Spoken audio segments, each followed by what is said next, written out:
All right, in this episode, I'm going to go through with you how I went from caffeine to craft, how coffee used to be just fuel, something to get my morning kick-started and going. So I'm going to share with you all how I got into specialty coffee, making great coffee at home, kind of what that story was. I'm also going to let you look at my coffee bar.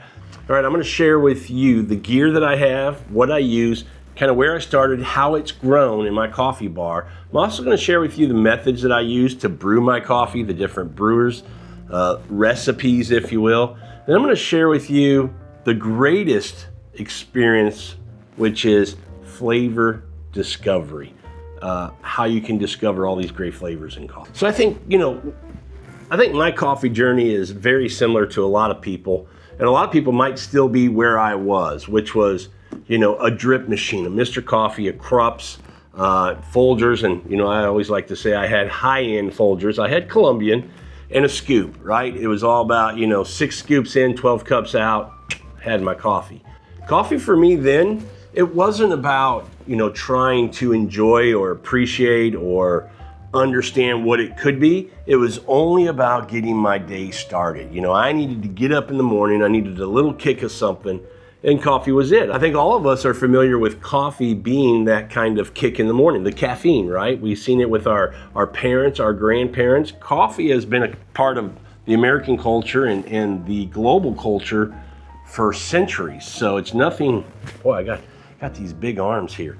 Boom, boom, boom. So I think a lot of us are very familiar with that, coffee being in our house, something that as we got older was something we just naturally gravitated to because our parents and our grandparents drank coffee. And by the way, they drink it the same way I used to drink it, which was a canister of coffee in the refrigerator, a drip machine, and they made coffee. So for me, there was no curiosity of what could coffee be. To be honest with you, I'd tried coffee because I had people who said they liked to drink it black, and I think they were crazy. They weren't drinking good coffee. They just forced themselves to do it. I think they thought they were cool or badass or something because they were drinking black coffee.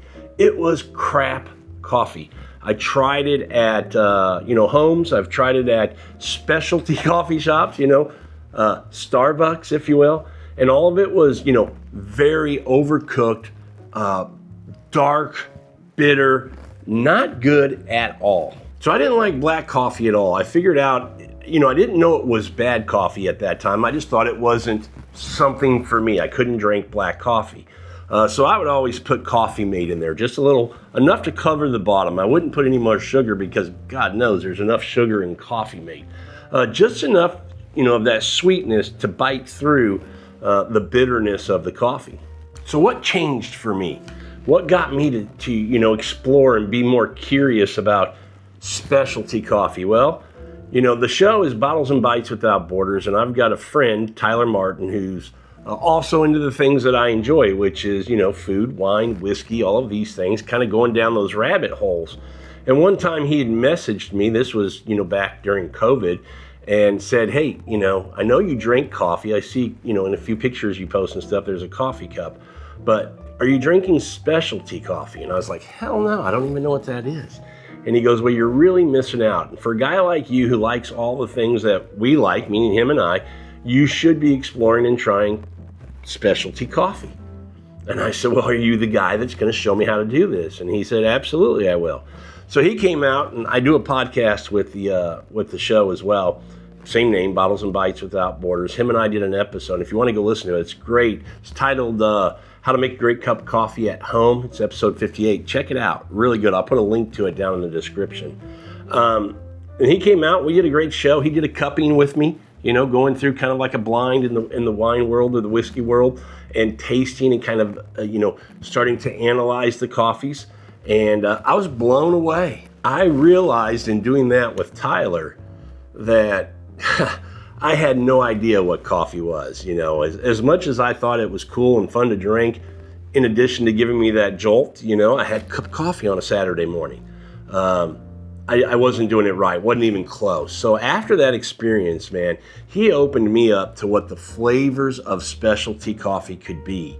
The range of coffees that you could get, the body, the weight of the coffee, the flavors in the coffee, you know, whether it be blueberries or floral or, you know, these chocolate kind of caramel notes. I mean, there was this range. It wasn't all just overcooked, dark, and bitter. So that's what kicked off my curiosity. That's what kind of opened my eyes and made me go, holy shit, coffee can be this?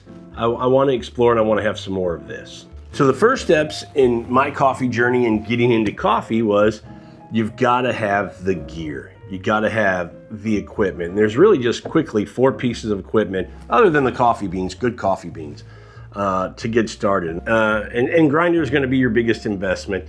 You can do a hand grinder, and I think that's a good way to start. Start with a hand grinder, then work your way up to a machine. It's going to be more of an investment. Make sure you're into coffee and you like doing the specialty coffee, because I will tell you, there's a bit of a time commitment. It's not like a drip machine where you just put in your scoops, hit the button, and walk away.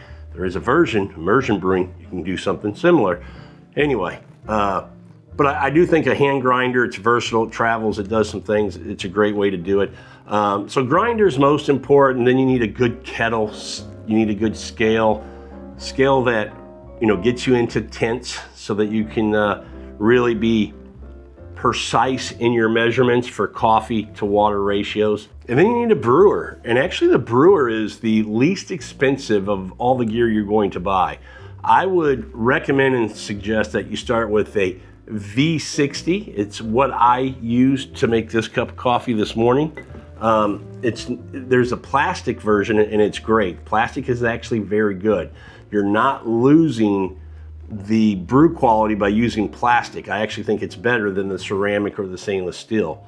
In addition to that, you're getting a great price. I mean, you're going to get this V60 brewer off Amazon for about 10, 12 bucks. So it's really a great price.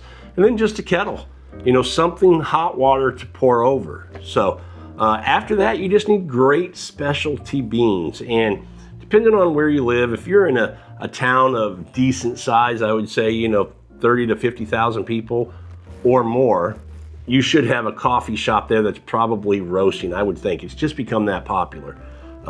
If not, hopefully you're close enough to a town, but you can always order online. There's a lot of roasters around the globe that will, you know, ship coffee to you. So you definitely want good coffee. You don't want to be buying coffee from a grocery store. Now today I'm just talking about, you know, pour over or immersion brewing. I'm not going to get into what that is. I'm just kind of telling you my journey. I'll go over, let's look at my bar and we can look at, you know, what I have on the coffee bar. I do have an espresso machine. I've gotten into espresso, love espresso, but pour over and immersion brewing is what we're talking about today. So the biggest thing I absolutely love about coffee, and what I said earlier, was this enlightening of the flavors you can get from coffee. How similar it is, the parallels between, you know, whiskeys and wines and things like that. Because when you talk about coffee, you're looking at the acidity, you're looking at the aromas, you're looking at the body of the coffee. And it's very similar, if you drink wine and whiskey or something like that, to those same, you know, beverages as well. So coffee is definitely, if it's something that's part of your world today and you're not doing it with a specialty coffee, you're missing out. You know, if you're making coffee at all, spend a little extra time, just a few extra dollars to get great coffee, and you'll be happy you did. And my tip to anybody who wants to get into specialty coffee, again, inexpensive hand grinder, you do have to make sure it has good burrs.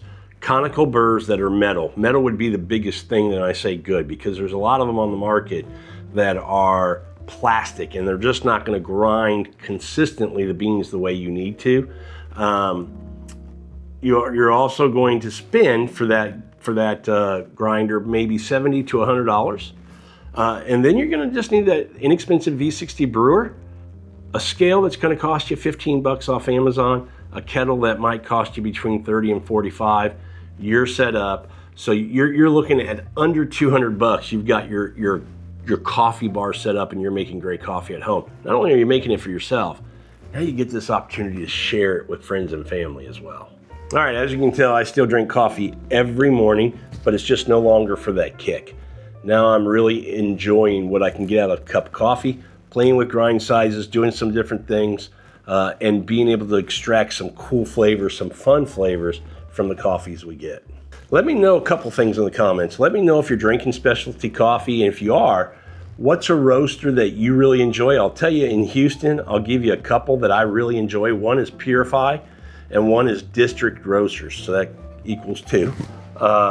So reach out to them. You can find them online. I'll put their links in the description below. They ship and they roast some beautiful coffees. Let us know in the comments what your favorite coffee roaster is, and would love to be able to shop around a little bit, if you will. And then let me know in the comments if you'd like to see more coffee content. Would you like to see kind of going through and actually doing some brews on the different brewers, grinding, dialing in a coffee, just kind of getting into the science of it? Because it is very scientific in making a good cup of coffee. Ratios of coffee to water, temperature of water, all these things matter. If you'd like to see more content like that on the channel, let me know down in the comments. Thanks everybody for watching. Really appreciate it. We'll see you guys on the next one. I gotta go enjoy this cup of coffee.